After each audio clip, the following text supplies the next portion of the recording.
In this lecture, I want to go over some email copy design, how you lay out your email, structure it, how it looks, affects engagement, future open rates of your subscribers. The first thing is the width of your emails.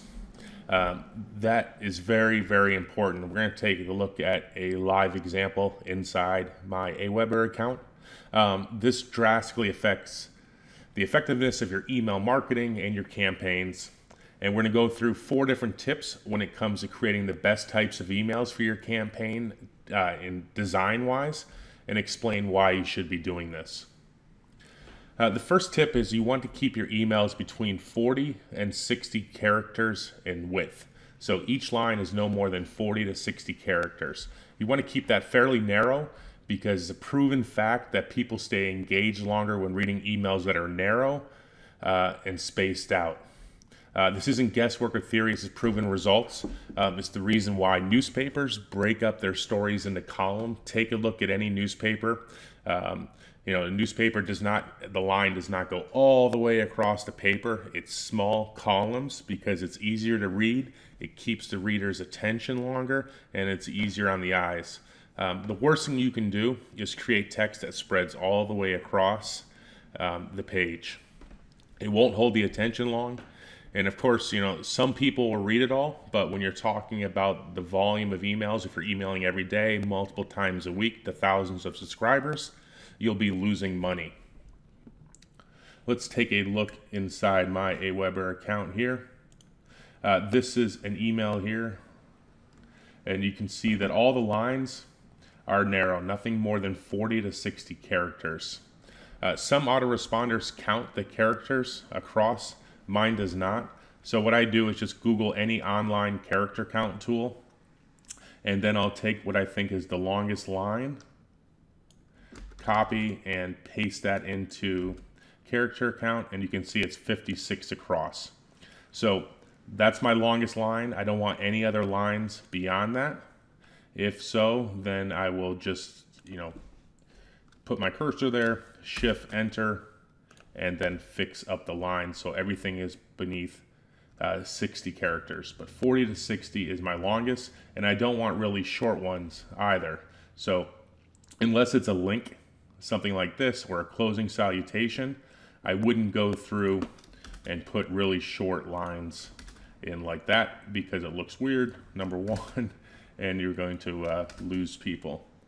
Okay, but sending cold traffic, if that was my longest line, let's take a look. That's only 20 characters, so too short.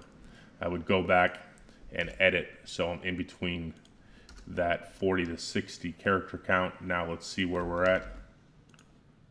Copy and paste. So 39, that's about right on the border where I want to be. But you can just Google search online character count and you'll see multiple come up.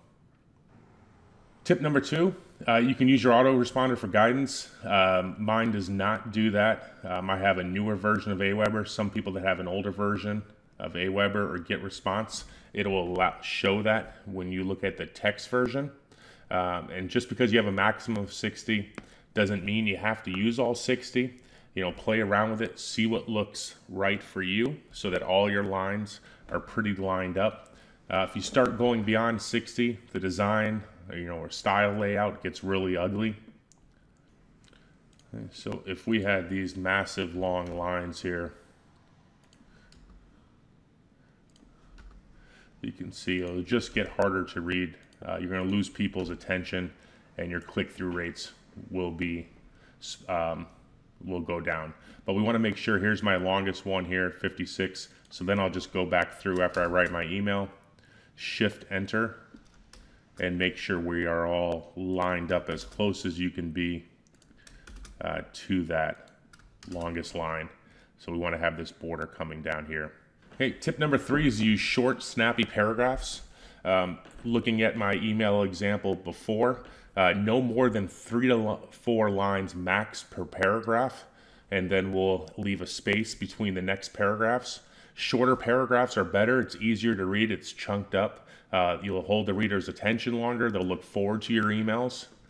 You don't want to make your email look like work. Someone doesn't want to open something and see a 1,500 word article that's single spaced, long lines. Who wants to keep opening that every day? You want to give them short, useful information that will hold their attention. And tip number 4, do not create long paragraphs. Writing an email is different than writing a blog post or an article. People want simple and short, so let's give that to them. Don't make it seem like work and put spaces in between your paragraphs. So here I have my longest paragraph is 3 lines, and then a lot of them are 2 lines. So 2 lines is fine, but no more than 3 to 4 lines maximum. Okay, this would be an example of the longest paragraph I would do here. Give them chunked information that they can read, makes it nice and easy and keeps their attention. So shorter paragraphs is fine. The same literary rules don't apply when writing emails. We want them to read it, enjoy it, take action. In this email here is a promo email, and I'm going for the click. All right, we'll see you on the next lecture.